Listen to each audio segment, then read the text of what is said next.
नमस्कार दोस्तों, स्वागत है आपका A to Z स्टोरीज अद्भुत ऑफिशियल पर। सितारों से चमकती रात थी। गांव के किनारे एक पुरानी हवेली का साया डोल रहा था। जिंदगी के शोर से दूर वहां एक अजीब माहौल बसा हुआ था, जिसने गांव वालों में भय और रहस्य की बातें फैला दी थी। रात को उस गांव में हवेली में से किसी के चीखने की और रोने की बहुत तेज डरावनी आवाजें आती थी, जैसे कोई आदमी के लिए पुकारता हो, जैसे कोई मदद के लिए पुकारता हो। गांव के लोग उस रास्ते से जाने से भी डरते थे। तब गांव में एक युवक विवेक और उसके दोस्त हर्ष ने मिलकर निर्णय लिया कि वे हवेली में रात बिताएंगे और उसकी रहस्यमय कहानी को सुलझाने का प्रयास करेंगे। रात का समय आया और वे हवेली की ओर बढ़े। दरवाजे की ध्वनि से ही उनका हृदय कांप उठा, लेकिन उन्होंने अपना निर्णय दृढ़ रखा। हवेली के अंदर उन्होंने अजीब सी छायाएं देखी और वहां से गूंजती हुई सनसनाहट की आवाजें आ रही थी।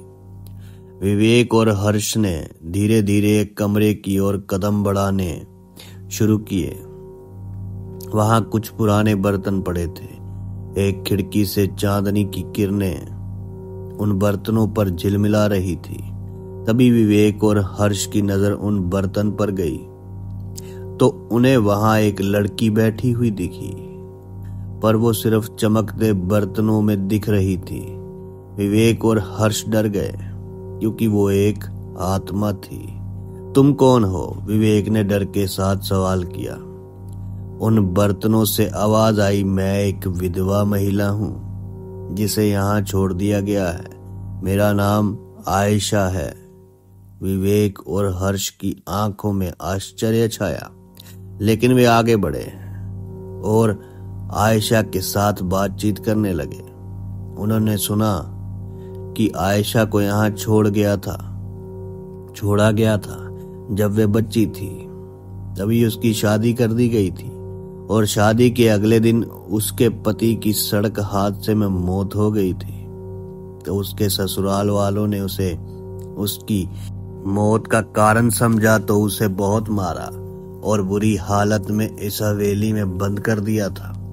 पूरे शरीर पर घाव थे, खून बहे जा रहा था। इतनी बुरी हालत करके उसे उसी हवेली में जिंदा बंद कर गए थे। वो 2 दिन तक ऐसे ही भूखी प्यासी तड़प तड़प के मर गई थी। मेरी मदद करो, आयशा ने रोते हुए कहा। मेरी मदद करो, मेरी आत्मा को शांति दिला दो। मैं बहुत सालों से इस हवेली में भटक रही हूँ। विवेक और हर्ष ने अपनी दृढ़ता बनाए रखी और उन्होंने आयशा की कहानी सुनी कि आयशा तब सिर्फ 12 साल की बच्ची थी। इतनी छोटी बच्ची के साथ इतना बुरा हुआ, दोनों की आंखों में आंसू आ गए थे। उन्होंने उसकी आत्मा को शांति दिलाने की दिशा में मदद करने का निर्णय किया। आयशा के मार्गदर्शन में विवेक और हर्ष ने विशेष रीति रिवाज के साथ हवेली में पूजा की और आयशा की आत्मा को शांति दिलाई। हवेली में से आवाजें आनी बंद हो गई थी।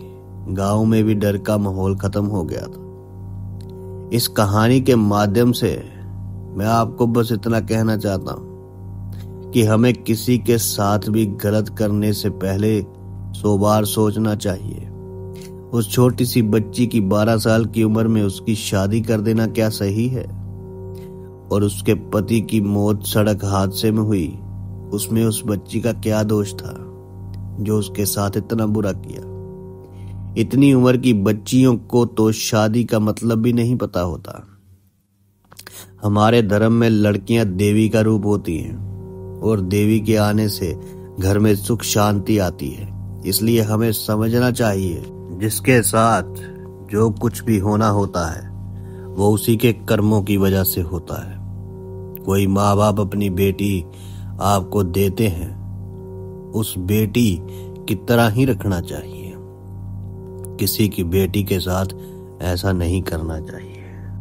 जल्दी मिलते हैं आपसे एक और वीडियो के साथ, तब तक के लिए सबका धन्यवाद।